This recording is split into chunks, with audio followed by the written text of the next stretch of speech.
हार्दिक, बोला ना. तुला मी एक प्रश्न विचारतो. हा, त्या प्रश्नाचं जर उत्तर दिलास तर मी तुला 2,000 देतो, आणि तुला जर येणा गेलं तर तू हा. मला 500 दे. आयला चांगला चान्स आहे राव. 2,000 रुपये मिळाले, जाऊ दे ना. हा, विचारा कोणचे विचारायचे ते विचारा प्रश्न. रात्री बाप घरात येते आणि पोराला बद बद काठी घेऊन मारते. आता ह्याच्यात तू मला सांग, दारू कोण पिलं होतं? आयला धरा बाबा 500 रुपये.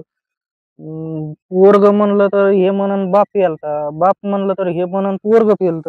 आता काय, जाऊ द्या, धरा बाबा तुमचे 500 रुपये.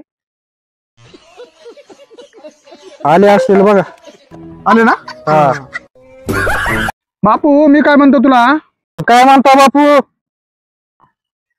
मी म्हणतो पोरीच्या घरचं जर तुला लग्नामध्ये ना गाडी दिली तर फोर व्हीलर माग, घर दिले तर बंगला माग, आणि टीव्ही दिली तर कूलर माग, फॅन माग, मोठ्या मोठ्या वस्तू माग. हा बापू, सगळं मागतो. सगळं आपण बसून बोलू त्यांना. तुम्हीच असणारच बोलायला. सगळं देतील ती. आणि जर त्याने म्हणजे त्याने पोरगी दिली तर तुमच्यासाठी त्याच्या पुरीची माय पण मागू का? तुमच्यासाठी त्याच्या पुरीची माय पण मागू का? हा बापू, तू तर माझा लई विचार करतोस, तू म्हणजे लई लाडाचं लेकरू हास. हा, सर, तुमच्या लाईफ मध्ये काय चालू आहे ते जरा आम्हाला सांगता का? माझ्या लाईफ मध्ये काय चाललंय मलाच काय कळणं आलंय. काल बँकेत कर्ज काढण्यासाठी गेलो तर बँकेवाले म्हणतात प्रॉपर्टी काय. कंपनीत कामासाठी गेलो तर कंपनीत कामाला एक्सपिरियन्स वाला पाहिजे, त्याच्यामुळे काम नाही भेटत. कंपनीवाले म्हणतात शिक्षण घे, शिक्षण घेण्यासाठी पण पैसा लागते, त्यासाठी नाही. पैसा कमवायला गेलो तर पैसा म्हणते तू काहीतरी कर, त्याच्यामुळे पैसा येत नाही. अरे देवा, अरे देवा. प्रत्येक, बोला ना.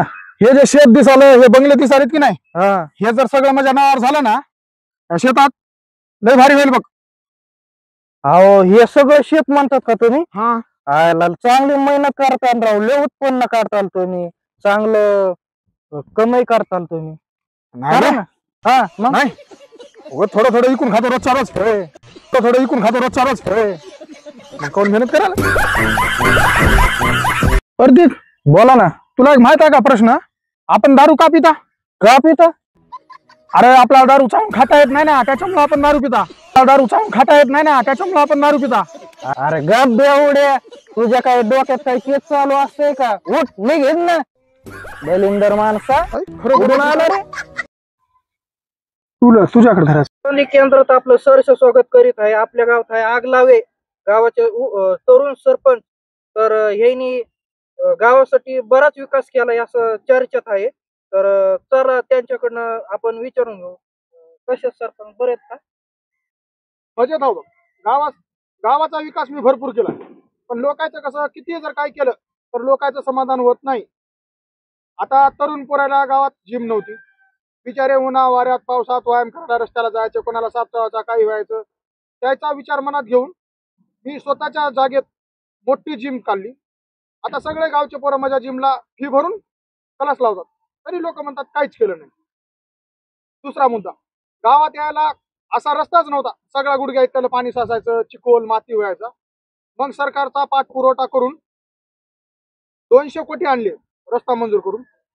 सगळ्या गावासाठी 200 कोटी आणले, त्याच्यातला माझ्या घराच्या भोवताल चकाचक रस्ता गेला, तरी लोक म्हणतात सरपंचानं काय केलं नाही. तिसरा मुद्दा, कष्टकरी लोक काम करून यायचे आणि दारू प्यायला दुसऱ्या गावात जायचे, चलत जायचे, त्याची बेजारी व्हायची. त्याचं दुःख जाणून मी गावात एक मोठं दारूचं दुकान टाकलं.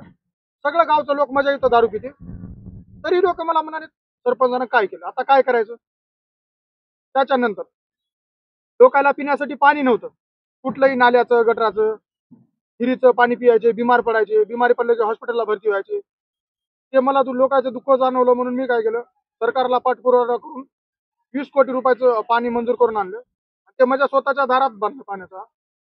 आता प्रत्येकाकडून फक्त 50 रुपये घेतो, तरी लोक म्हणतात सरपंच पैसा खाते, काहीच काम करत नाही. आता काय करायचं तुम्ही सांगा.